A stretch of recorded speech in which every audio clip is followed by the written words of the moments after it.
अस्सलाम वालेकुम।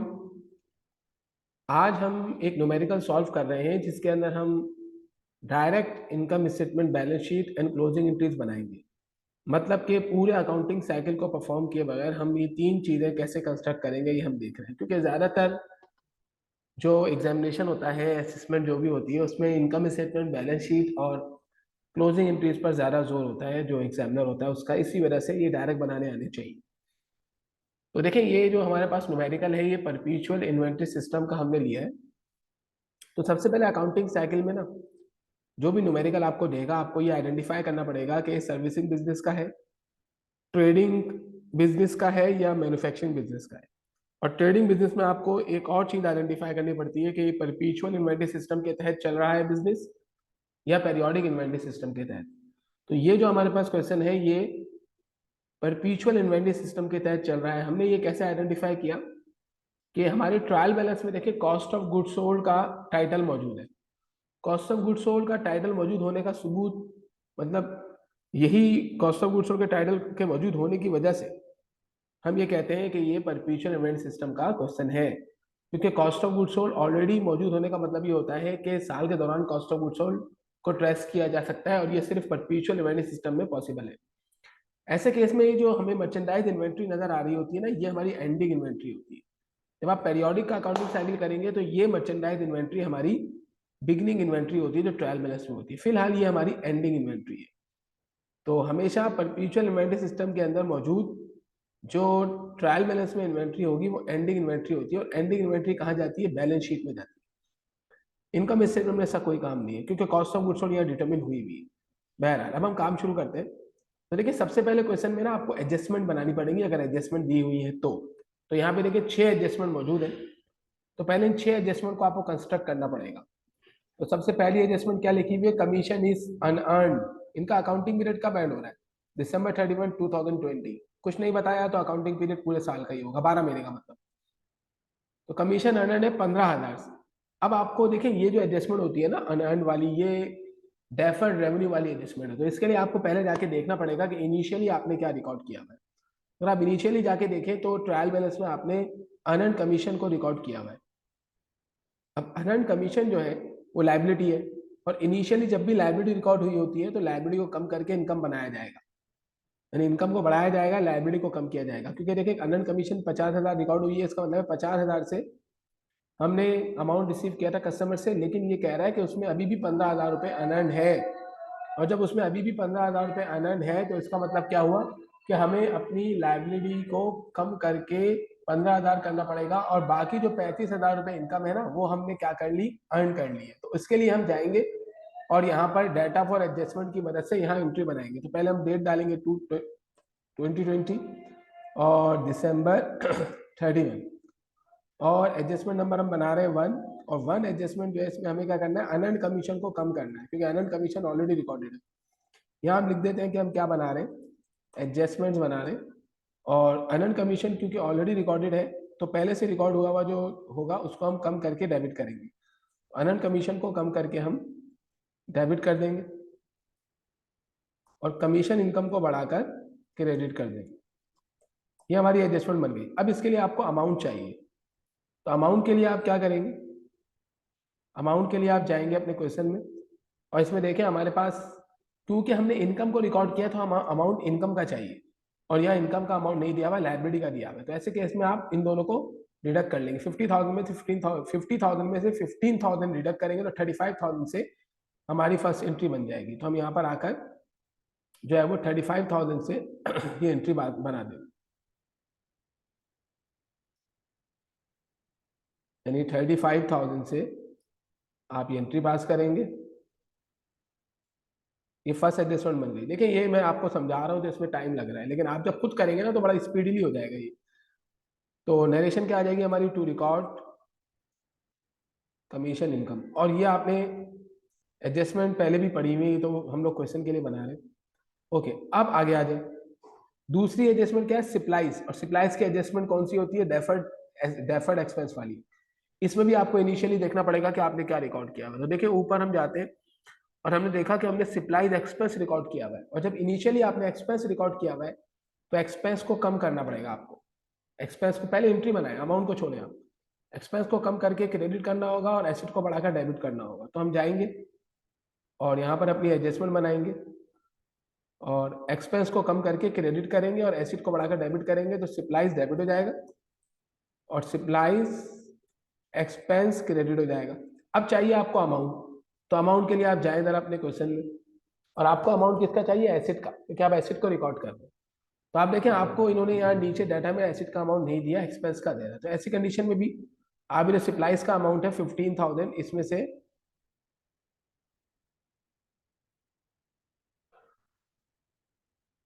2 मिनट जरा रुकिएगा, क्वेश्चन में देख लेता हूँ।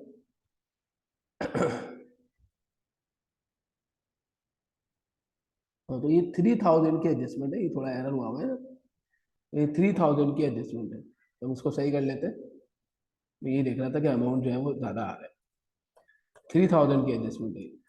तो देखिए हमारे पास ऊपर ऐसे एक्सपेंस है 15,000 या 3,000, हमें एक्सपेंस का अमाउंट चाहिए, नीचे नहीं दिया हुआ, तो माइनस करके हम 12,000 से एंट्री पास करेंगे यहाँ पर। हम यहाँ पर जाकर 12,000 से ये एंट्री पास कर ले। ओके,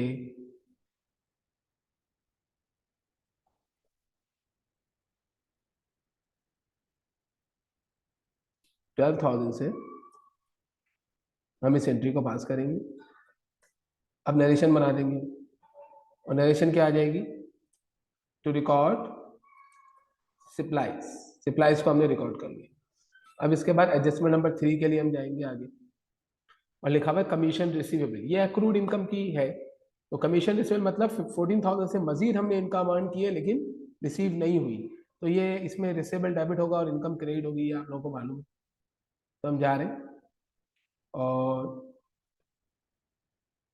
यहाँ पर हम एडजस्टमेंट नंबर 3 पास करेंगे, कमीशन रिसीवेबल डेबिट। देखिए हम एडजस्टमेंट नहीं पढ़ रहे, हम लोग तो ये प्रोसीजर सीख रहे हैं कि किस तरीके से इनकम स्टेटमेंट बनाया जाएगा।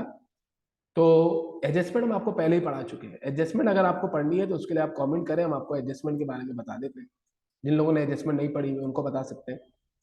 तो commission income receivable debit, commission income credit, तो कितने अमाउंट से बनेगी, ये 14,000 से। तो आप यहाँ आकर 14,000 से ये एंट्री पास कर देंगे, क्योंकि 14,000 से मजीद इनकम बढ़ हुई है तो इनकम को बढ़ा के क्रेडिट कर दिया और रिसीवेबल को बढ़ा के डेबिट कर दिया। अब नरेशन आ जाएगी, to record commission receivable, commission receivable को हमने रिकॉर्ड किया और कमीशन इनकम को हमने एडजस्ट किया। ये नरेशन बनाने के बाद अब आप आ जाएं आगे, प्रीपेड रेंट, ये भी डेफर्ड है एक्सपेंस की है, तो इसमें आप ऊपर जाएं और पहले देखें रेंट को क्या रिकॉर्ड किया हुआ है। तो देखिए रेंट को ऊपर एक्सपेंस रिकॉर्ड किया, अब दोबारा आपको एक्सपेंस को कम करना पड़ेगा, एसेट को बढ़ाना पड़ेगा। तो इसके लिए आप जाएंगे और यहाँ पर एडजस्टमेंट नंबर 4 बनाएंगे, क्या कि ऑलरेडी एक्सपेंस रिकॉर्ड हुआ है ना, तो आपको एसेट को डेबिट करना है, प्रीपेड रेंट डेबिट और रेंट एक्सपेंस क्रेडिट। अब आपको अमाउंट किसका चाहिए, एसेट का। तो एसेट के अमाउंट के लिए आप जाइए और देखें इन्होंने क्या एसेट का अमाउंट दिया हुआ है। देखें इन्होंने डाटा में एसेट का ही अमाउंट दिया हुआ है 25,000, तो हम जाकर इसको 25,000 से इसकी एंट्री पास कर लेंगे। सही, 25,000 से आप ये एंट्री पास कर लें। ओके, अब नरेशन लिख दें कि आपने इसमें किसको रिकॉर्ड किया है, आपने रिकॉर्ड किया है किसको, प्रीपेड रेंट को। ये एडजस्टमेंट बनाने के बाद आप दोबारा जाएं डाटा में और देखिए सैलरीज पेबल, ये एक्रूड एक्सपेंस की है, इसमें भी एक्सपेंस डेबिट और पेबल क्रेडिट है, 50,000 सिंपल एंट्री है। तो आप यहाँ पे 5 में जाएंगे और एंट्री बना देंगे सैलरीज एक्सपेंस डेबिट और सैलरीज पेबल क्रेडिट। एक्सपेंस हो गया इनका लेकिन पे नहीं हुआ, तो उसकी एडजस्टमेंट बनती है। तो 50,000 से आप ये एडजस्टमेंट पास कर देंगे और फिर नरेशन लिख देंगे, क्या नरेशन आपकी आ जाएगी, तो रिकॉर्ड, देखिए क्योंकि एक्सपेंस तो ऑलरेडी रिकॉर्डेड है, तो अगर आप लिखना चाहते हैं टू एडजस्ट तो आप लिख देंगे सैलरीज एक्सपेंस, क्योंकि एक्सपेंस ऑलरेडी रिकॉर्डेड है। ऑलरेडी रिकॉर्डेड कहाँ पर है, आप क्वेश्चन में जाएं और देखें ऊपर सैलरीज एक्सपेंस रिकॉर्डेड है पहले से ही 55,000, मजीद वो इनकर हो गया। एडवर्टाइजिंग प्रीपेड 43,000, तो एडवर्टाइजिंग के लिए अब ये भी डेफर्ड एक्सपेंस के एडजस्टमेंट है, इसके लिए भी आपको ऊपर जाना पड़ेगा, एडजस्टमेंट नंबर 1 है ये। ऊपर प्रीपेड एडवर्टाइजिंग, तो प्रीपेड एडवर्टाइजिंग को आप कम करके क्रेडिट करेंगे, एक्सपेंस को बढ़ा देंगे। तो हम जाकर इसके एडजस्टमेंट बना देते हैं, ये बन गई क्या, पहले से इन्होंने एक्सपेंस रिकॉर्ड किया हुआ है ना, तो हमें एसिड को रिकॉर्ड करना पड़ेगा। 2 मिनट जरा रुकिएगा। ओके, अब यहाँ पर हम ये एडजस्टमेंट बना देते हैं। 6 एडवर्टाइजिंग एक्सपेंस डेबिट। पहले से उन्होंने एसिड रिकॉर्ड किया हुआ है, देखते हैं पीछे जरा क्या किया है इन्होंने। इन्होंने ऑलरेडी एसिड रिकॉर्ड किया है, तो हम एक्सपेंस को रिकॉर्ड करेंगे। क्या बनी? एडवर्टाइजिंग एक्सपेंस डेबिट और प्रीपेड एडवर्टाइजिंग क्रेडिट। अब अमाउंट किसका चाहिए आपको? आपने एसिड को रिकॉर्ड किया तो अमाउंट एसिड का चाहिए। तो आप देखें एसिड का अमाउंट यहाँ नीचे दिया हुआ है, यस दिया हुआ है 43। तो 43 से, अच्छा आपने दोबारा देखें जरा क्या था, आपने एक्सपेंस रिकॉर्ड किया तो एक्सपेंस का अमाउंट चाहिए ना, तो एक्सपेंस का अमाउंट नहीं दिया हुआ, तो आप माइनस करके एंट्री बनाएंगे। तो ऊपर कितना रिकॉर्ड हुआ हुआ? 90। तो आप क्या करेंगे, इस 90,000 में से जो 43 इसने दिया हुआ है इसको आप माइनस कर लेंगे, तो आपको फिर अमाउंट मालूम चल जाएगा किसका। 43 आप माइनस कर लें तो आपको एक्सपेंस का अमाउंट मालूम चल जाएगा कितना, ये आ गया है तकरीबन 47,000। 47,000 से आप ये एंट्री पास कर देंगे। तो यहाँ आप लिख दें 47,000। ओके,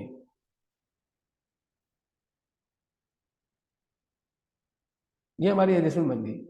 जब एडजस्टमेंट बन जाती है ना, तो आपको एक इजाफी काम करना पड़ेगा। वो काम ये है कि आपको ये आइडेंटिफाई करना पड़ेगा कि कौन कौन सा अकाउंट ऐसा है जो एडजस्टमेंट में भी मौजूद है और क्वेश्चन में भी मौजूद है। तो देखिए पहला अकाउंट जो हमें नजर आ रहा है प्रीपेड एडवर्टाइजिंग, ये दोनों जगह मौजूद है। तो हम क्या करेंगे, हम ऐसे अकाउंट्स के ना को बोल्ड कर देंगे। बोल्ड बोल्ड इस बात से करेंगे क्योंकि ये जो अकाउंट्स है ना जो रिपीट हो रहे हैं, इनके बैलेंसेस चेंज हो जाएंगे।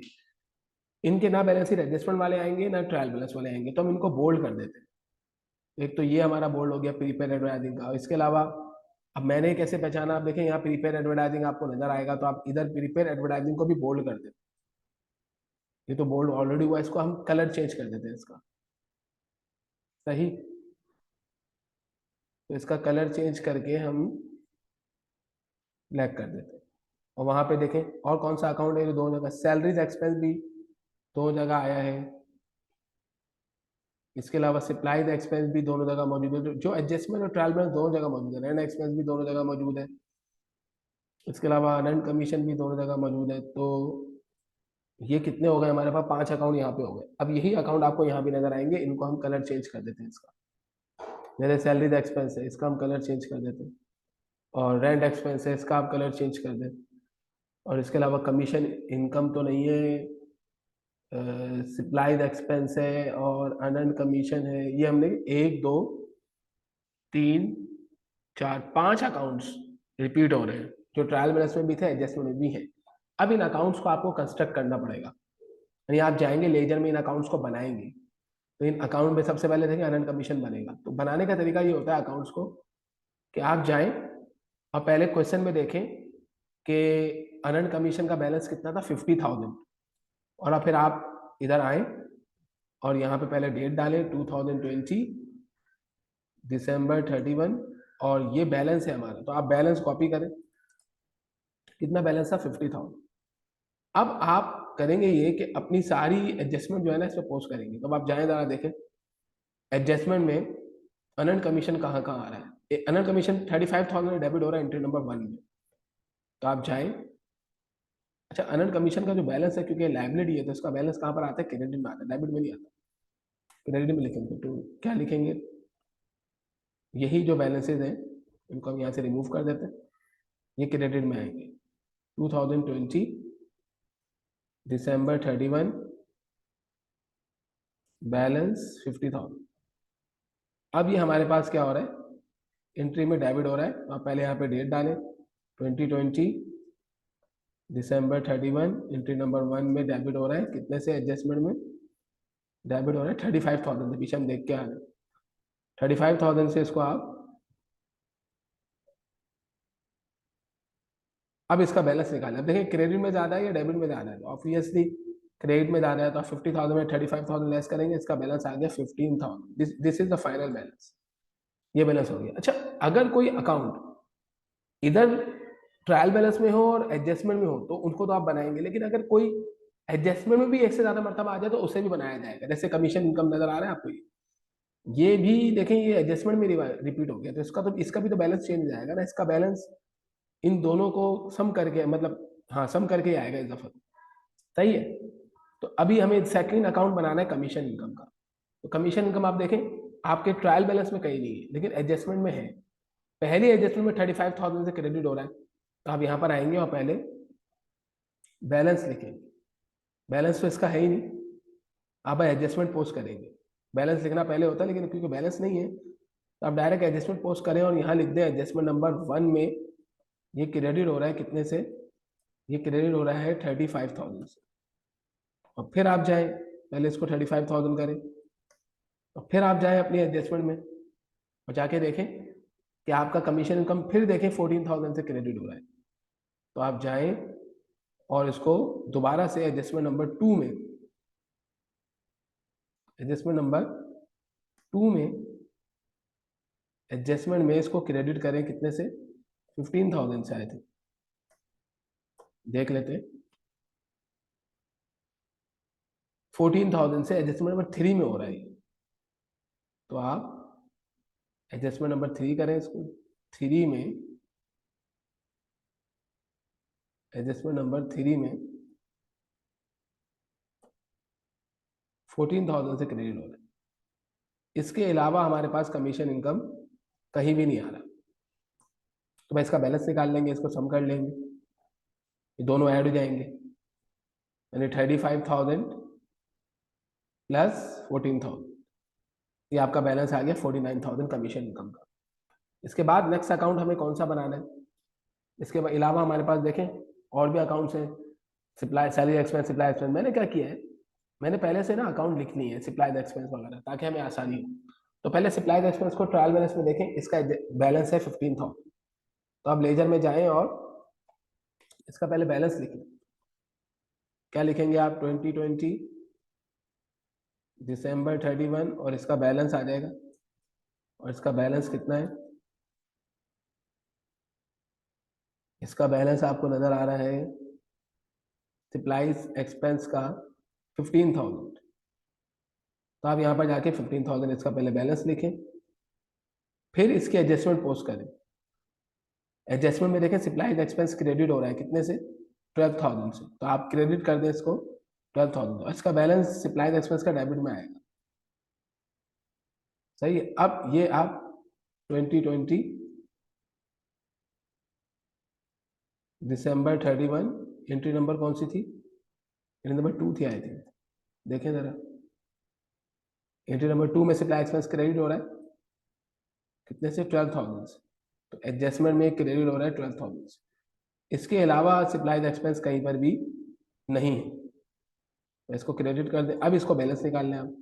इसका बैलेंस कैसे निकालेंगे आप, ये 15,000 में से अगर आप 12,000 लेस करें तो इसका बैलेंस आ जाएगा 3,000।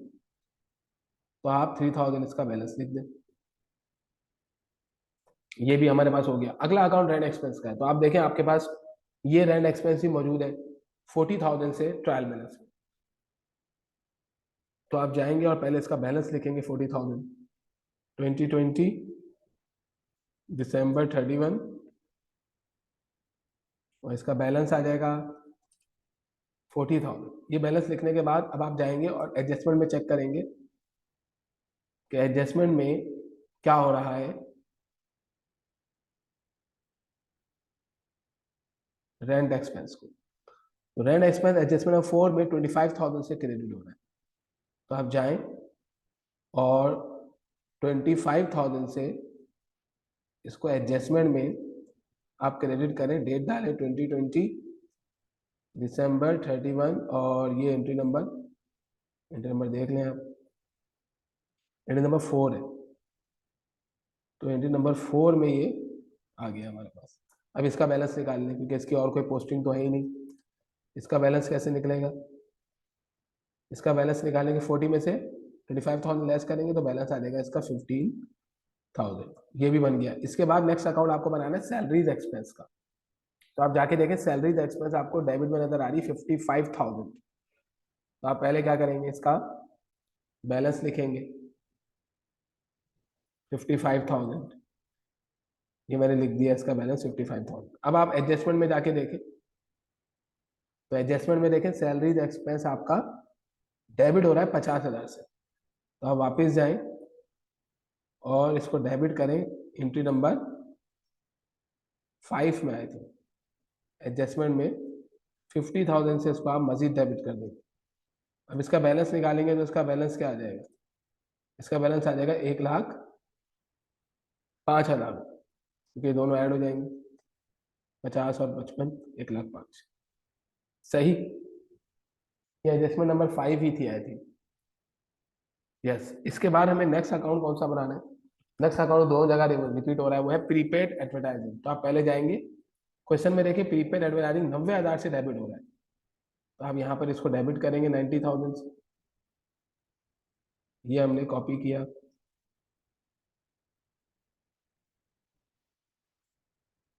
और इसको 90,000 से आपने डेबिट कर दिया।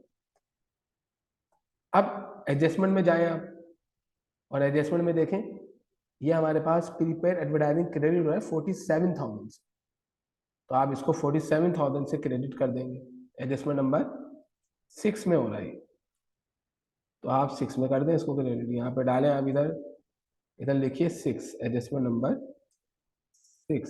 एडजस्टमेंट कितने से, 47,000 से ये क्रेडिट हो रहा है, तो आप 47,000 यहाँ लिखिए और फिर उसके बाद इसका बैलेंस निकाल लीजिए। इसका बैलेंस क्या आएगा, 90,000 में से 47 लेस करेंगे तो 43,000 का बैलेंस आ जाएगा। तो ये आपका बैलेंस आ गया। देखिए यहाँ तक का काम ना आपको बड़ी स्पीडीली करना है, और लेकिन एहतियात से करना है। यहाँ तक का काम होने के बाद सारी चीजें आसान हो जाती है। अब आपको क्या चीज बनानी है, एडजस्टमेंट अकाउंट बनाने के बाद अब आपको क्या चीज बनानी है ये सोचना है आपको। आपको इनकम स्टेटमेंट बनाना है, बैलेंस शीट बनानी है, या क्लोजिंग एंट्री बनानी है, जो चीज आपको बनानी है ना उसका फॉर्मेट आपको याद होना चाहिए। जैसे कि अभी हम इनकम स्टेटमेंट बना रहे हैं इसी क्वेश्चन का ना, तो मैंने आपको जब फाइनेंशियल स्टेटमेंट पढ़ाए थे तो मैंने परपेचुअल इन्वेंटरी सिस्टम का आपको इनकम स्टेटमेंट करवाया था, आपको याद होगा। परपेचुअल इन्वेंटरी सिस्टम का ये इनकम स्टेटमेंट है, इसके अंदर होगा। तो इसमें देखिए इसका अपना फॉर्मेट था कि अगर आपको परपेचुअल इन्वेंटरी सिस्टम का इनकम स्टेटमेंट बनाना है तो उसका फॉर्मेट क्या था, उसका फॉर्मेट ये था कि इस तरीके से बनेगा। यानी सबसे पहले आपको क्या करना होगा, सबसे पहले आपको रेवेन्यू सेक्शन बनाना होगा और सेल्स में से लेस करना होगा sales return and sale discount, ताकि आप रेवेन्यू निकाल सकें नेट सेल। ये फॉर्मेट, फिर less cost of goods sold, gross profit, ये फॉर्मेट आपको याद होना चाहिए। फिर आप वो इनकम स्टेटमेंट कंस्ट्रक्ट कर सकते हैं। अब हमें यासिर एंड कंपनी का ये इनकम स्टेटमेंट बनाना है 2020, सही। सबसे पहले आप हेडिंग डाल देंगे रेवेन्यू की, और देखिए हमें मालूम है कि रेवेन्यू में सबसे पहले क्या लाना है, हमें सेल्स लाना है। अब आप जाके ना अपने क्वेश्चन में तलाश करेंगे कि आपके पास सेल्स है। अब देखिए सेल्स हमें ट्रायल बैलेंस में नजर आ रही है, और क्योंकि इसको ये एडजस्टमेंट में नहीं आई थी तो इसका बैलेंस चेंज नहीं हुआ, जब भी हमने इसको बोल्ड भी नहीं किया हुआ, तो बस 11 लाख या 11 लाख डायरेक्ट उठा लेंगे। इसके अलावा आपको देखिए अभी मैंने फॉर्मेट दिखाया ना इसमें, आपको और क्या चाहिए, सेल रिटर्न सेल डिस्काउंट। अब अपने क्वेश्चन में जाएंगे ना, आपको कोई सेल रिटर्न कोई सेल डिस्काउंट ना क्वेश्चन में नजर आएगा ना एडजस्टमेंट में नजर आएगा।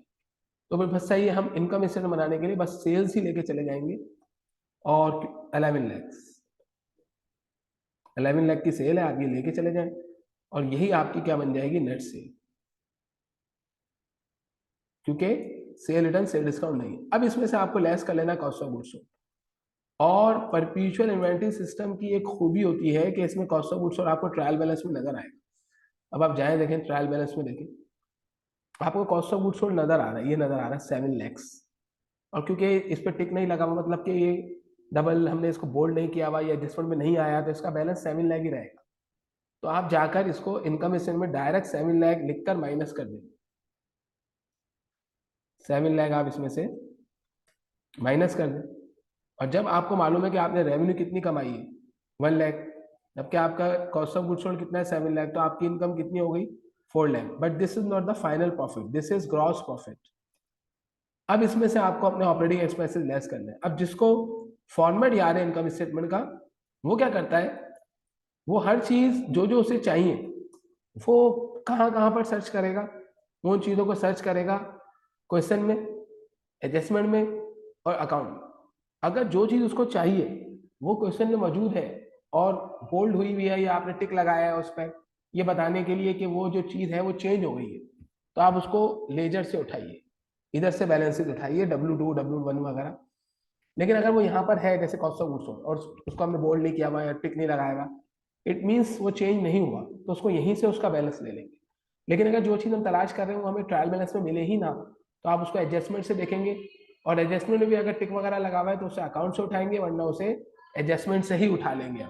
अब इनकम स्टेटमेंट में हमें चाहिए ऑपरेटिंग एक्सपेंसेस, तो पहले एक्सपेंसेस को हम जाके तलाश करेंगे अपने क्वेश्चन में। तो हमारे क्वेश्चन में देखें आपको एक सैलरीज एक्सपेंस नजर आ रहा है, और क्योंकि वो बोल्ड हुआ है तो इसका मतलब ये हुआ कि ये चेंज हो गया है, तो हम इसे अकाउंट से उठाना पड़ेगा सैलरीज एक्सपेंस को। तो हम जाएंगे लेजर में और सैलरीज एक्सपेंस को देखेंगे W5 1,05,000। तो आप इनकम स्टेटमेंट में यहाँ लिखेंगे सैलरीज एक्सपेंस, और सैलरीज एक्सपेंस आप लिखेंगे डब्ल्यू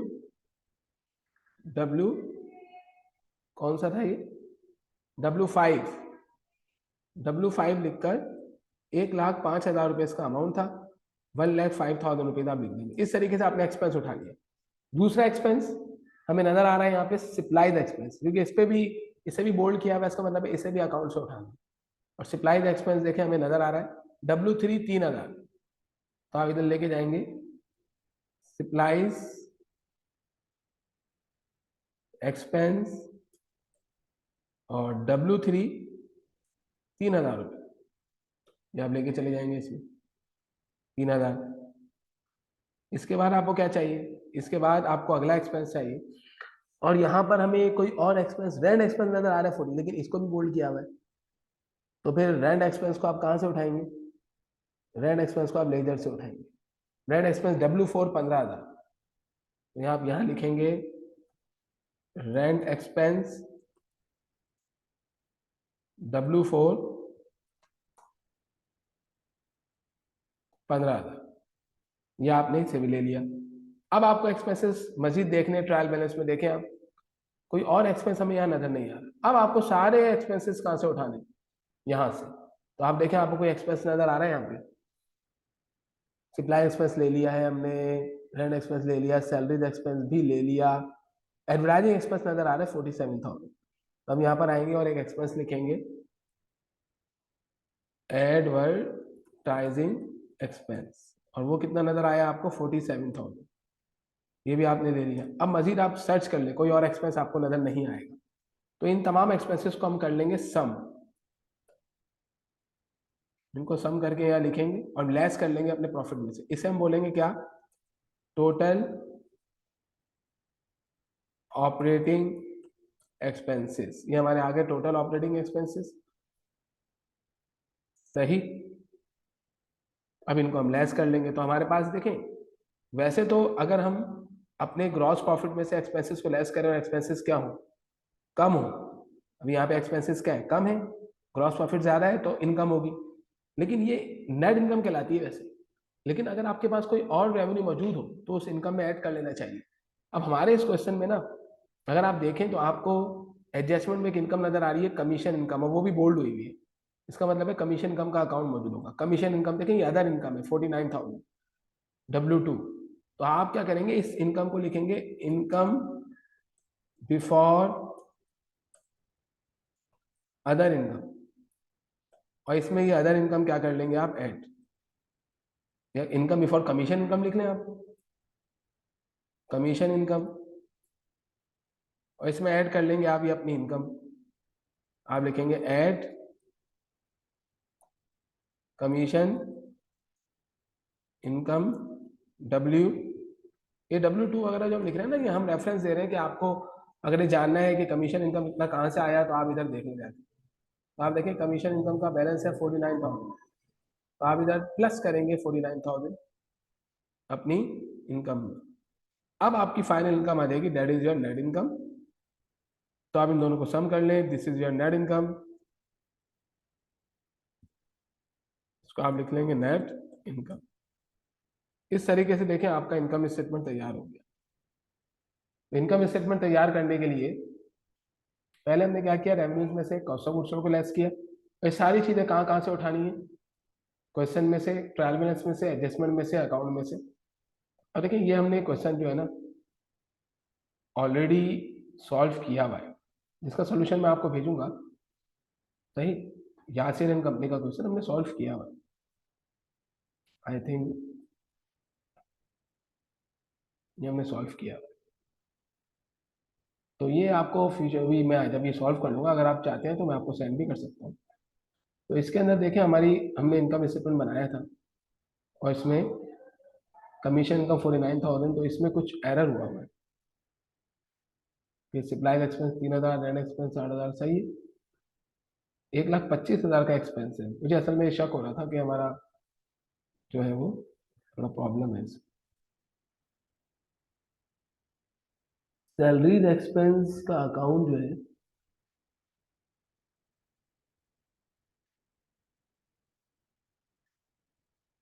पहले से सैलरी एक्सपेंस कितना है ये क्वेश्चन में जाके देखें। अगर हम सैलरीज एक्सपेंस 55,000, ये सही है।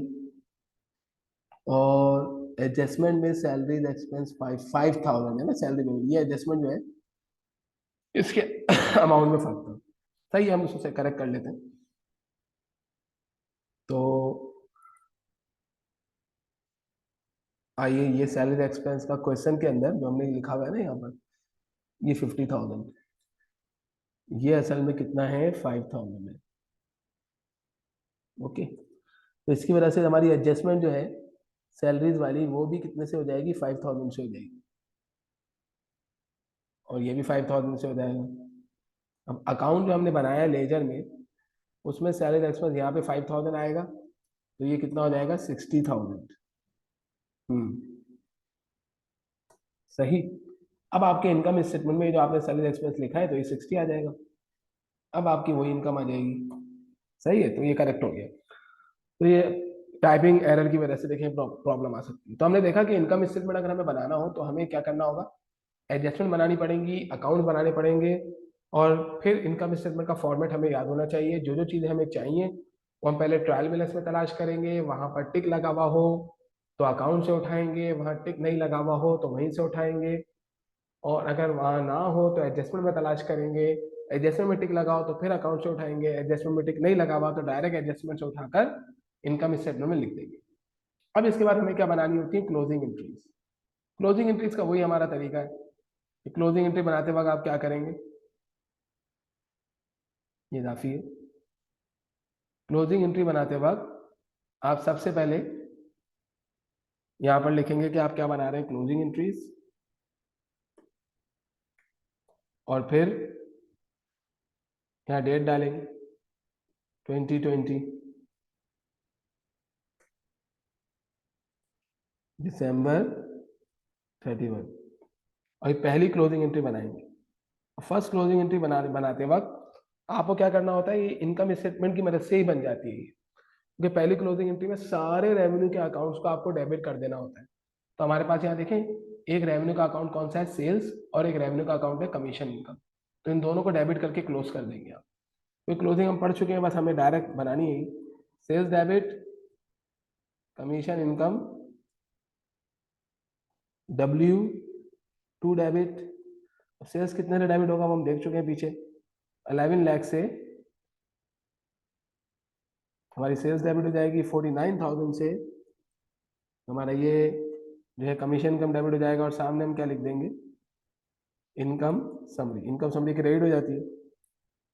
ये फॉर्मेट भी आपको याद होना चाहिए कि भाई हमारे पास इनकम स्टेटमेंट बनाते वक्त, जो क्लोजिंग एंट्री बनाते वक्त हमें क्या क्या चाहिए होता है, परपीचुअल इन्वेंटरी सिस्टम में। अब नंबर 2 बनेगी, तो 2 में क्या करना होता है, इनकम समरी को डेबिट कर दें आप, और सारे एक्सपेंसेस को यहाँ पर क्रेडिट कर देंगे। अब वो एक्सपेंसेस आप यहाँ से डायरेक्ट उठा सकते हैं, ये 4 एक्सपेंसेस हैं आपके, लेकिन कॉस्ट ऑफ गुड्स सोल्ड भी आएगी इसमें। सबसे बड़ा एक्सपेंस जो परपीचुअल इन्वेंटरी सिस्टम में होता है, यानी कि ट्रेडिंग बिजनेस में, कॉस्ट ऑफ गुड्स सोल्ड होता है। कॉस्ट ऑफ गुड्स सोल्ड पहले क्रेडिट करके इसका अकाउंट क्लोज करेंगे 7 लाख से। इसके बाद ये सारे एक्सपेंसेस जो आपके पास मौजूद हैं, इनको आप क्रेडिट करके क्लोज कर देंगे। तो हमने इन सबको क्रेडिट करके क्या कर देना है, क्लोज कर देना है।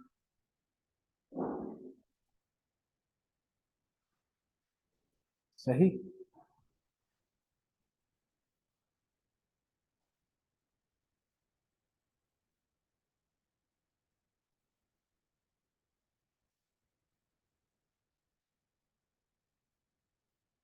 ये हमारे पास सारे एक्सपेंसेस क्लोज हो गए। नरेशन हम लिख देंगे। यहाँ नरेशन क्या आएगी? To close all revenue accounts, revenue accounts. और यहाँ नरेशन क्या आएगी हमारी? To close all expense accounts, क्योंकि कॉन्ट्रा रेवेन्यूज नहीं है, अगर होती तो लिखते हैं to close all contra revenue accounts and expense account, लेकिन अभी सारे एक्सपेंस अकाउंट है। To close all expense accounts, हमने सारे एक्सपेंस के अकाउंट्स क्या कर दिए? क्लोज कर दिए। अब थर्ड एंट्री हमारी कैसे बनती है? इनकम समरी क्रेडिट में ज्यादा है या डेबिट में ज्यादा है वो देखना पड़ता है। तो इसके लिए हमें डेबिट का टोटल चाहिए होगा, तो हम डेबिट के तमाम टाइटल्स का सम कर लेंगे, तो हमें आ गया ये 8,25,000। अब देखिए हम ना इनकम समरी के अकाउंट का सहारा लेते हैं क्लोजिंग एंट्री बनाते वक्त, तो हम ये तब दोनों एंट्रीज इनकम समरी के अकाउंट में पोस्ट कर देते हैं। पहले इनकम समरी क्रेडिट हो रही है 2020 दिसंबर 31 को, एंट्री नंबर 1 में हमने इसे क्या किया? ये हमने इनकम समरी को क्रेडिट किया, लेकिन रीजन ये दो हैं, तो आप लोगों को ये दोनों कॉपी करने पड़ेंगे। सही।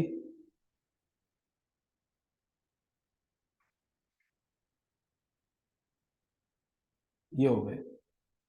अब इन दोनों को यहाँ लिख लें। ये हमने पोस्ट कर दिया इनकम समरी की क्रेडिट साइड को। देखिए पहली एंट्री में इनकम समरी क्रेडिट हो रहा है 11,49,000 से, तो हमने ये 11,49,000 ही लिखा है टोटल। सही है, लेकिन क्योंकि इनकम समरी क्रेडिट हो रहा है तो उसके लिए हमें डेबिट वाले टाइटल लिखने पड़ते हैं। अब देखिए ना दूसरी एंट्री में इनकम समरी क्या हो रहा है?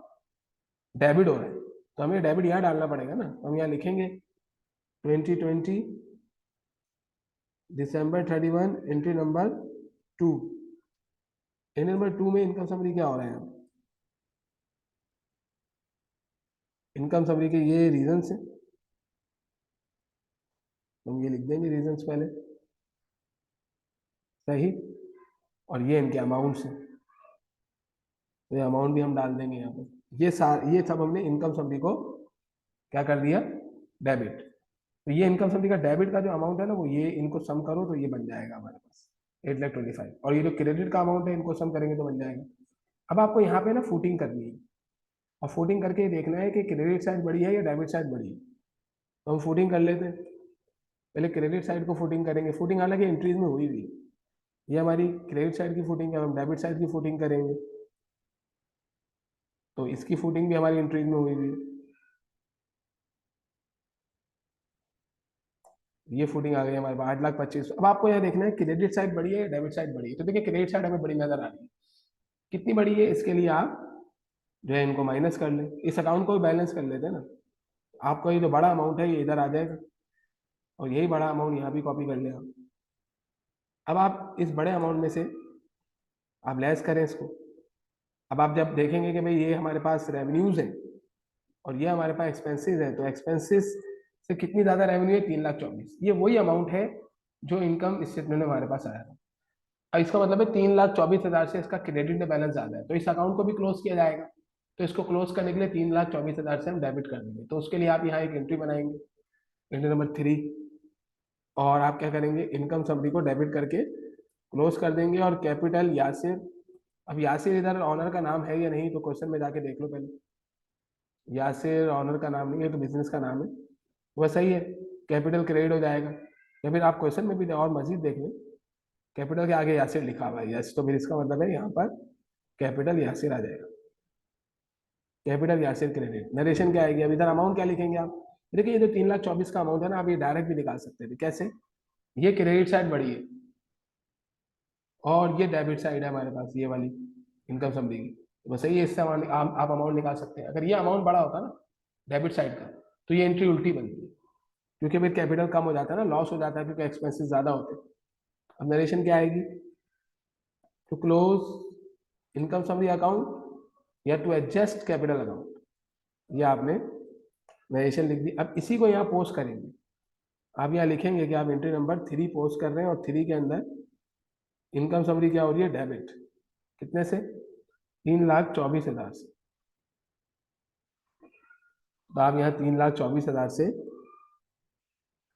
इसको डेबिट कर देंगे और सामने रीजन लिख देंगे कि कैपिटल में ये अमाउंट चला गया है। देखिए इस तरीके से क्लोजिंग एंट्री बन गई। यानी इसमें भी आपको ना क्लोजिंग एंट्री का फॉर्मेट याद होना चाहिए। जो चीज़ आपको चाहिए क्लोजिंग एंट्रीज के लिए वहाँ पहले क्वेश्चन से उठाएं, फिर अकाउंट से, अगर वहाँ पर टिक लगा हो तो अकाउंट से, वहाँ टिक नहीं लगा हुआ तो वहीं से उठा लें, वहाँ ना हो तो एडजस्टमेंट में तलाश करें, एडजस्टमेंट में टिक लगा है तो फिर आप अकाउंट से उठाएं, एडजस्टमेंट में टिक नहीं लगा हुआ तो एडजस्टमेंट से ही उठा लें। अब इसके बाद हमें क्या करना होता है, इसके बाद हमें बनानी होती है बैलेंस शीट। तो बैलेंस शीट बड़ी सिंपल सी चीज़ है कि बैलेंस शीट में आपके पास क्या होगा, करंट एसेट्स आएंगे। अब करंट एसेट कौन कौन से हैं और किस सीक्वेंस में आएंगे, इसके लिए मैंने आपको फाइनेंशियल स्टेटमेंट ऑर्डर बताया था। वो फाइनेंशियल स्टेटमेंट ऑर्डर जो है वो आप लाजमी देखें। अब वो financial statement order perpetual inventory system के अंदर बताया था मैंने आपको। अब अगर मैं परपेचुअल का आपको अकाउंटिंग साइकिल दिखाऊं तो इसके अंदर जो मैंने आपको, मेरे ख्याल में इसमें आपको नजर आ जाएगा, देखते हैं शायद मौजूद हो। परपेचुअल इन्वेंटरी सिस्टम के अंदर यहाँ पर अकाउंटिंग साइकिल के अंदर मैंने फाइनेंशियल स्टेटमेंट ऑर्डर आपको बताया था या फिर अलग से भेजा होगा, या आपको मैंने भिजवाए थे फाइनेंशियल स्टेटमेंट ऑर्डर, इधर तो नहीं है। बहरहाल फाइनेंशियल स्टेटमेंट ऑर्डर मैंने आपको अलग से किसी चीज़ में भेजा था। ओके, तो फाइनेंशियल स्टेटमेंट ऑर्डर आप निकाल के देख लीजिएगा। उसमें सबसे पहले कौन सा अकाउंट आता है, सबसे पहले कैश आता है। तो आप जाके पहले क्वेश्चन में जाके देखेंगे कैश को, कैश है, यस है, और क्योंकि वो बोल्ड नहीं हुआ हुआ इसका मतलब है 3 लाख रुपए ही कैश है। तो आप अपनी बैलेंस शीट में, हमें बैलेंस शीट को अगर पीछे कर लेता हूँ ताकि हमें काम आसानी से बनाने में आसानी हो जाए। सही है भाई। तो बैलेंस शीट में सबसे पहले हमें कैश लेना पड़ेगा। अब कैश क्योंकि हमारे पास टिक नहीं लगा हुआ है तो कैश आप डायरेक्ट उठा सकते हैं। कितना कैश था, कैश कितना था हमारे क्वेश्चन में, 3 लाख। 3 लाख रुपए आप कैश है लिख देंगे। इसमें भी देखिए अब आपको ऑर्डर याद होना बहुत जरूरी है, फाइनेंशियल स्टेटमेंट ऑर्डर याद करें। कैश के बाद अब हमें क्या चाहिए होता है, बैंक, क्योंकि बैंक क्वेश्चन में नहीं है। बैंक के बाद क्या चाहिए होता है, note receivable. Note receivable question में नहीं है। फिर क्या चाहिए होता है, अकाउंट रिसेबल, वो है, लेकिन अकाउंट रिसेबल पे टिक नहीं लगा हुआ तो ये वही जाएगा। लेकिन अकाउंट रिसेबल ले जाने से पहले ना आपको ये देखना पड़ता है कि अलाउंस फॉर बैड डेट्स है या नहीं। तो देखिए एडजस्टमेंट में कहीं भी अलाउंस फॉर बैड डेट्स का तस्करा नहीं हुआ। इसका मतलब है अकाउंट रिसेबल बस जाएगा डायरेक्ट 2 लाख, और 2 लाख आप डायरेक्ट अकाउंट रिसेबल डायरेक्ट यहाँ पे 2 लाख रुपए लिख देंगे। अगर अलाउंस ऑफ एड्रेस होता तो आप 2 लाख रुपए यहाँ लिखने के बजाय अंदर लिखते हैं यहाँ पर, और फिर उसमें से अलाउंस ऑफ एड्रेस लेस करते। रिसेबल के बाद मैंने आपको बताया था कोई और रिसेबल मौजूद हो वो भी ले लेना है। क्वेश्चन में तो कोई और रिसेबल नहीं है, एडजस्टमेंट में शायद हमें नजर आए, ये रहा कमीशन रिसेबल 14 lakhs। सारे रिसेबल्स आपको ले लेने ना। तो अब यहाँ पे आप ले लेंगे क्या, कमीशन रिसीवेबल। और कमीशन रिसेबल कितना है आपके पास, आप एडजस्टमेंट में देख लें, 14,000, ये रहा 14,000। तो आप 14,000 से ये आपने ले लिया कमीशन रिसेबल। फिर कोई और रिसेबल हमारे पास नहीं है। उसके बाद क्या चाहिए होता है, मर्चेंडाइज। तो देखिए मर्चेंडाइज मौजूद है 1 लाख, तो आप मर्चेंडाइज लेके चले जाए 1 lakh. Merchandise inventory, ending inventory होती है, पर म्यूचुअल में ट्रायल बैलेंस वाली इन्वेंट्री ही जाती है। पर म्यूचुअल में ट्रायल बैलेंस वाली इन्वेंट्री एंडिंग इन्वेंट्री होती है। मर्चेंडाइज के बाद क्या चाहिए होता है आपको, सप्लाईज, प्रीपेड वगैरह। तो देखिए आपके पास सप्लाईज और प्रीपेड वगैरह का कोई भी एक टाइटल है प्रीपेड का 90,000, लेकिन पहले सप्लाईज लेके जाएंगे। तो सप्लाईज आप देखें आपके पास ट्रायल बैलेंस में है 12,000। तो आप सप्लाईज लेके चले जाएंगे। ये ऑर्डर से पता चलेगा कौन सा अकाउंट चाहिए। तो सप्लाईज कितना है हमारे पास एडजस्टमेंट में, 12,000। तो आप 12,000 से सप्लाईज लेके चले जाए। फिर इसके बाद आपको चाहिए प्रीपेड। तो पहले आप क्वेश्चन में जाए, देखिए आपको प्रीपेड नजर आ रहा है 90,000 से। अब प्रीपेड पे क्योंकि टिक लगा हुआ है मतलब बोल्ड हुआ भाई, तो इसको हम अकाउंट से उठाएंगे। तो लेजर में देखें आपको प्रीपेड एडवर्टाइजिंग नजर आ रही 43,000 W6।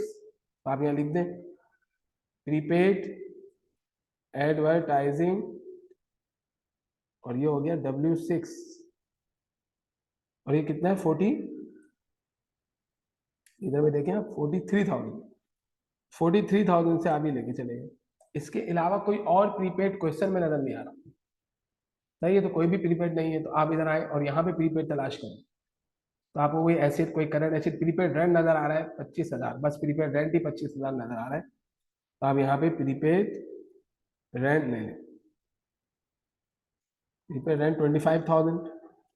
ये लेने के बाद अब आपके पास कोई और करंट एसिड नहीं है तो आप इसको सम कर लेंगे, सम करके इसका टोटल निकाल लें। ये हमारे पास करंट एसिड का टोटल आ गया। अब फिक्स एसिड का पोर्शन बनता है, लेकिन इस क्वेश्चन में ना कोई फिक्स एसिड ही नजर नहीं आ रहा ना। यहाँ कोई फिक्स एसिड है जो 1 से 4 साल तक चले, मतलब building, land, equipment, furniture, fixture, कुछ भी नहीं है।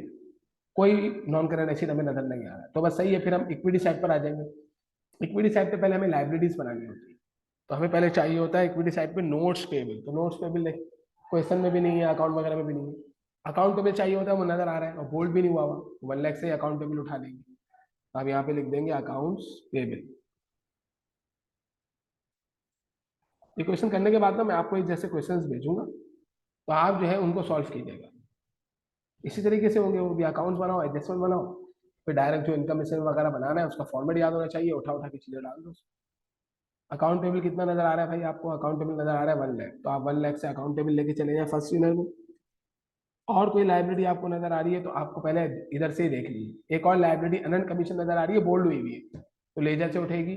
अनंत कमीशन W1 15,000, तो आप अनंत कमीशन W1 15,000 यहाँ पे लिखें। अनंत कमीशन W1 15,000, ये आपने 15,000 लिख दिया। इसके अलावा कोई लाइब्रेरी नजर आ रही है तो आप जाएं देखें। एडजस्टमेंट में तो नहीं है, उसमें क्वेश्चन में तो नहीं है, एडजस्टमेंट में देखें।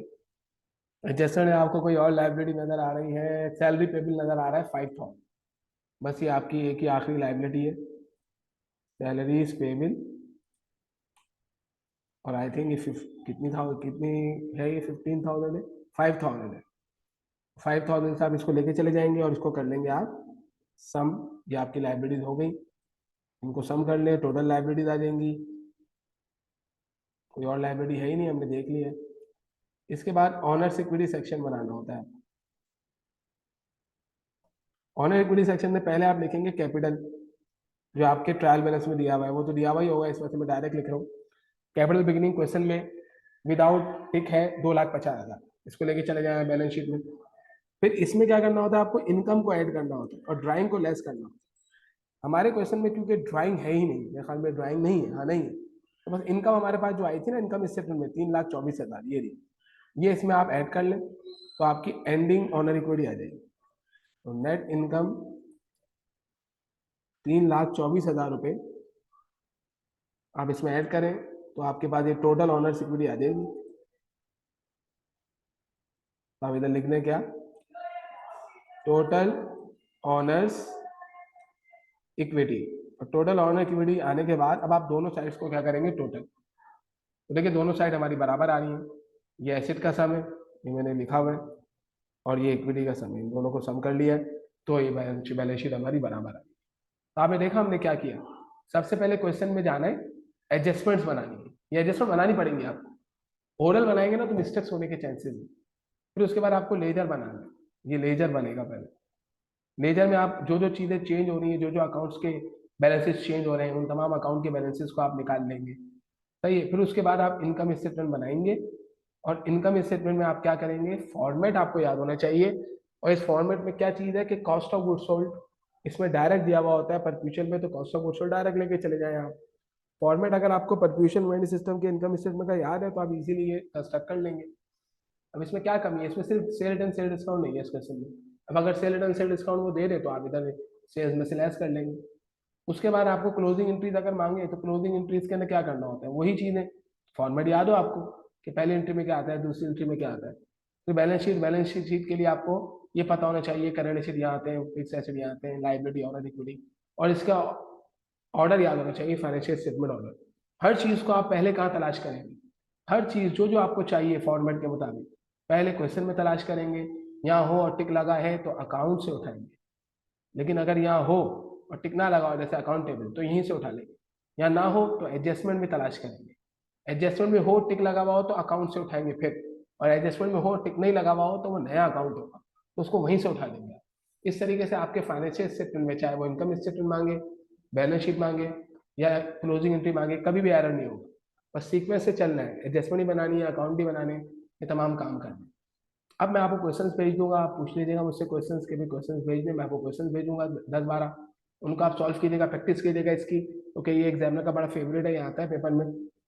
वो आपको अकाउंटिंग साइकिल, सर्विसिंग का बिजनेस का भी दे सकता है, ट्रेडिंग बिजनेस परपेचुअल का भी दे सकता है, पेरियोडिक का भी और मैन्युफैक्चरिंग का भी। अब नेक्स्ट वीडियो में आपको मैं पेरियोडिक इन्वेंटरी सिस्टम का यही अकाउंटिंग साइकिल इस तरीके से बना के दिखाऊंगा। उसमें सिर्फ क्या होगा, उसमें इनकम स्टेटमेंट का फॉर्मेट थोड़ा सा चेंज आएगा, क्योंकि उसमें कॉस्ट ऑफ गुड्स सोल्ड मौजूद नहीं होती, डिटरमिन करनी पड़ती है। और क्लोजिंग एंट्री में भी क्योंकि इनकम स्टेटमेंट के टाइटल चेंज होंगे तो ये भी चेंज होंगे, वो हम उसमें करते हैं इंशाल्लाह। आप इसकी प्रैक्टिस करें, जज़ाकल्लाह। कोई सवाल हो तो कमेंट सेक्शन में आप पूछ सकते हैं। अल्लाह हाफिज़।